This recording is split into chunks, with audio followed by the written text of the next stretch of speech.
So let's get into the nuts and bolts real quick of how to actually go from wholesaling houses to flipping houses with no money and how to put it all together correctly. So the getting into flipping houses with no money goes back to the mindset. If you build your resources, you build your knowledge correctly, you don't ever spend a dime. We control, I think it's over $5 million worth of real estate right now without a penny from our own pocket. You understand? Like, we don't put our money into any of our deals. We don't need to. We've built so much reputation, so much credibility, so much, relationships with our money lenders that we can borrow money. We can do so many creative things, and none of it comes from we came from being broke, all right? In debt. Like, we had no option. I didn't come from a W-2 job or had savings or an investment account. I dropped out of high school. I grew up in construction. Like, I had no savings. I had nothing. Yet now we can make $1 million deals and it doesn't come out of my pocket. You understand? Because I invested in that knowledge. So that's how you can actually leverage your connections, your network, your people, everybody you're coming across to start flipping houses with no money. The next thing, like I said before, you want to build your systems. So what systems do you need to build? Well, first, you need to build your marketing funnels, right? What does this mean? Is that you got to come up with a way that you're going to determine what lists you're going to be marketing to. What's that avenue that you're going to be getting leads from? Whatever that is. It could be online, it could be cold calling, it could be direct mail, whatever it is. But you got to figure out, it's like, hey, when we need the source, we need to figure out who we're going to be targeting, who are we going to be, going after so we can get some leads in. You got to put a process together for that. That might mean that I sit down and I start brainstorming ideas. What's working? Maybe that means, like, what I personally do is I network a lot. So I'm networking with wholesalers. I'm networking with other people. Where'd you get that deal? Where'd you get this deal? Where'd you get that? Where'd you do this? What's your result with this? I'm networking. So I'm trying to see what's happening in the market, what's working, what's not working. And then based on all that is when I start compiling my data and I'm like, okay, so this is working. So let me focus on this list and let me focus on this avenue of marketing. And that way I can just plug it into my system and it goes. So that's your marketing. And then how does that marketing funnel play out? So let's say in my regards, right? We do SMS and cold calls primarily. It works very well for us. So, okay, well, an SMS, we get interested. What's the next step from that? Who gets notified? What are we doing? How are we setting up appointment? How are we following up? When do you follow up? How many times do you follow up? What happens after that many times? If you didn't follow, if you followed up and you still haven't gotten anything, what do you do then? What's the next course of action? Do you put them back into the cycle? Do you hit them from a different angle? What happens then? So you got to think through that whole funnel, like just every little step. How do I get to this next level? Right? So how do I get from here to here, here? Like, who's getting control of that? What is their jobs? What is their responsibilities? Think through the funnels all the way up until who's going to see the property. Do we need to see the property? If not, how do I verify the conditions? Everything. Think through the whole process. How do you sell it? How are you finding your buyers? Do you do what very shitty wholesalers do and just blast it out and, the first retard to buy it gets it? Or do you do what a smart wholesaler does and has a network of buyers that they know, they build relationships with, and they're going to say, if I get a deal in this area that meets this criteria, I'm calling John for that deal because I know that John will close every time. Or I'm calling, Ashley for that deal because she always comes through. So that's the right way. Going back to mindset, you want to control your buyers list that way. But still, figure that out. What does all of that look? Document it, lay it out in a flow chart. That's what helps me. I have a whiteboard. I lay it out in a flow chart, and then I go tweaking.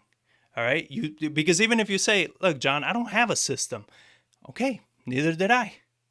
But yet, what I did is I came up with a very basic system, right? I think it had like 6 boxes.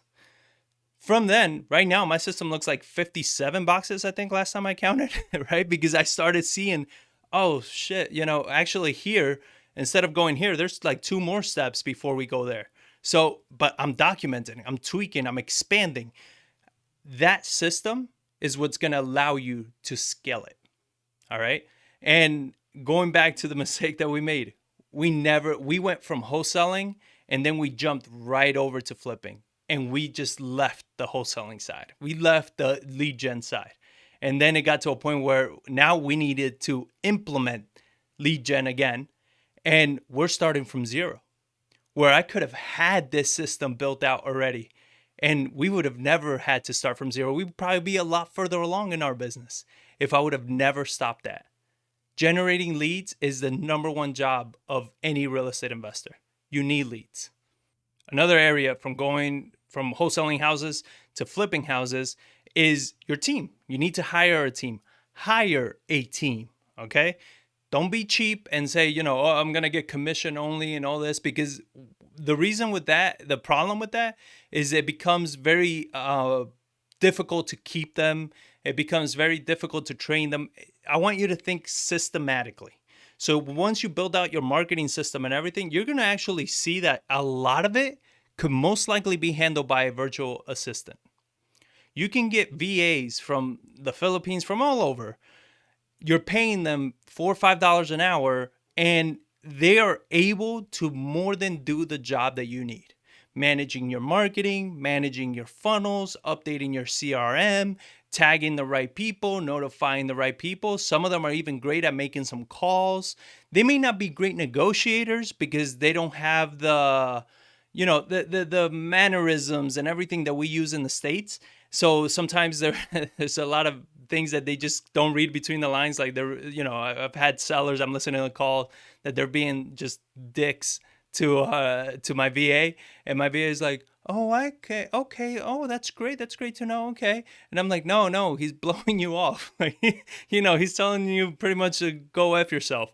But they don't catch that. So that being said, it doesn't mean that they're not good for about 80% of it.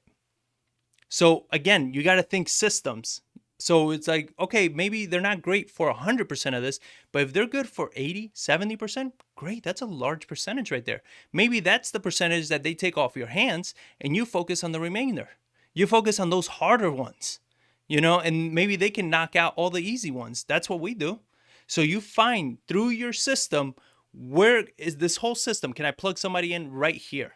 Can I plug somebody in right there? And then next thing you know, you're going to realize that you don't need these massive knowledge-based people that they can handle the whole thing.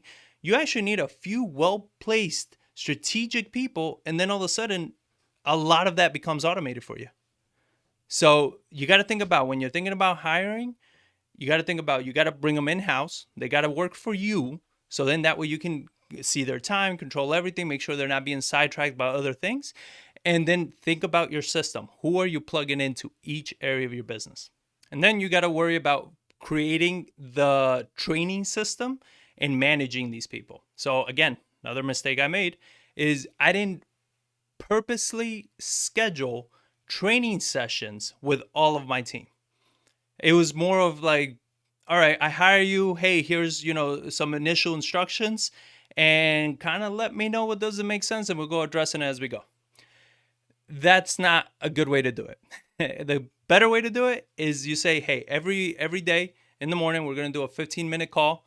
We're going to go over the system. We're going to go over everything just so it goes sinking in, right? And answer any questions. Then every afternoon, before you clock out, same thing. We'll go over another 15, 20-minute call, however long is necessary, and we go over the systems. The reason you want to do this is, one, they become so much better at their job, and you're going to be astonished by the results you get from them.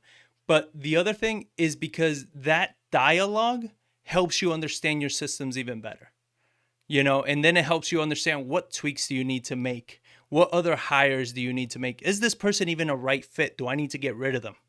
And the only way you're going to do that is by being able to be hands-on managing your team. Eventually, you'll be able to hire somebody or have one of them step up to that role, and you step back. So then you just manage them, they manage everybody else. And that's kind of like how the hierarchy of businesses go, right? First is you wearing all the hats, then you hire somebody else, you manage them, then you hire some, they hire people, and then they hire people, and then they hire people, and then you're just managing a few people, they manage everybody else underneath them. So that's kind of what you got to think about as you're building the pyramid.